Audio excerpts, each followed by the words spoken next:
বাংলাদেশে প্রতি স্কোয়ার কিলোমিটারে থাকে ১৩০১ জন ওয়ার্ল্ড ব্যাংকের তথ্য অনুযায়ী। দক্ষিণ এশিয়ার মধ্যে চ্যাম্পিয়ন। ভারতে প্রতি স্কোয়ার কিলোমিটারে ৪৬৯ জন থাকে, তারা হচ্ছে রানার্স আপ। মানে কোনোদিনই জনঘনত্বে আমাদের কাছে তারা ধরতে পারবে না। তো জনগণ যেহেতু আমাদের সংখ্যা বেশি, ঠিক একই অনুপাতে আমাদের বে অফ বেঙ্গল সাইডে মাছের পরিমাণটা বেশি এবং ওই জায়গাতে চোখ হচ্ছে ভারতের।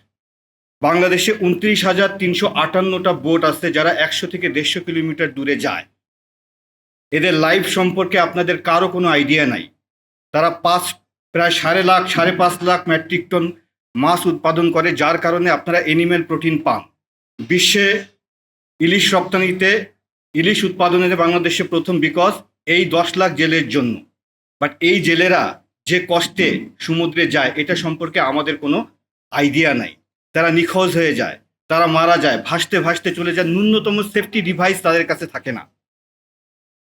জাস্ট একটা পরিসংখ্যান দেই যে বিগত ১২ বছরে কোস্টগার্ড ২৭৭৯ জন মানুষকে জীবিত উদ্ধার করছে এবং ৪৭০ জনকে মরদেহ করছে। এটা তো কোনো খবর না পাওয়ার ভিত্তিতে, কারণ ওদের কাছে কোনো ধরনের কোনো কমিউনিকেশন ডিভাইস থাকে না। যে কি ধরনের ব্যবস্থাপনা চলতেছে, যে এই জেলেরা যে ইমার্জেন্সিতে কমিউনিকেশন করবে ভিএইচএফ রেডিও সেট, সেই রেডিও সেট তাদের কাছে নেই, অথচ ভারতের প্রত্যেকটা বোটে 2টা করে ভিএইচএফ রেডিও সেট আছে। জাস্ট একটু খেয়াল করে শুনবেন যে একটা ফিশিং বোটকে যদি ভিএইচএফ রেডিও সেট পেতে হয় তাহলে তাকে ৩ বছরের কাগজপত্র সহ বিটিআরসি চেয়ারম্যানের কাছে অনলাইনে অ্যাপ্লাই করতে হবে। অনলাইনে অ্যাপ্লাই করলে সেটা গোয়েন্দা সংস্থার কাছে দিবে, গোয়েন্দা সংস্থা এটা ভেরিফাই করবে সেই বোটের কাছে গিয়ে। এই বোট বছরে ৯ মাস থাকে সমুদ্রে, ৩ মাস থাকে ডাঙ্গায়। সে তাকে কোনো রকমে মিলায় যদি তার বোটে যায়, যাওয়ার পর বোটটা একটা টিম পরিদর্শন করার পরে যখন গোয়েন্দা সংস্থা পাবে যেটা ফিট, তখন তাকে পারমিশন দিবে।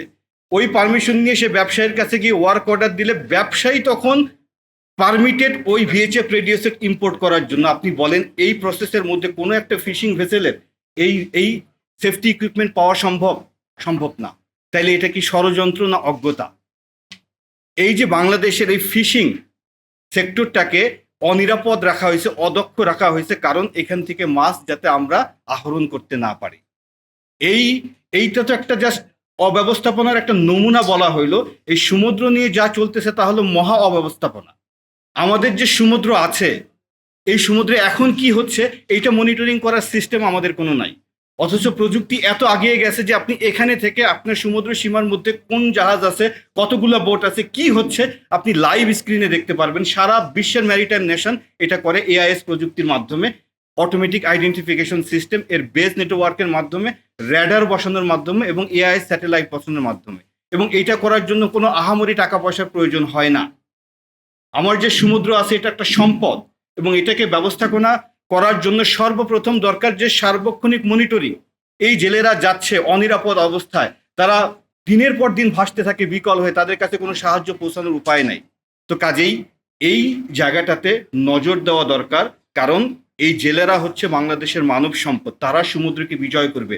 200 নটিক্যাল মাইল পর্যন্ত এক্সক্লুসিভ ইকোনমিক জোন, তারপরে কমন হাইসি যেটা সবার জন্য উন্মুক্ত। আমরা যদি এদেরকে প্রযুক্তি দিতে পারি, এদেরকে ট্রেনিং দিতে পারি, এদেরকে নিরাপদ করতে পারি, এদেরকে সার্বক্ষণিক মনিটরিংয়ের আওতায় নিয়ে আসতে পারি, তাহলে বাংলাদেশ সমুদ্রকে জয় করতে পারবে এবং এটা একটা টপ প্রায়োরিটি।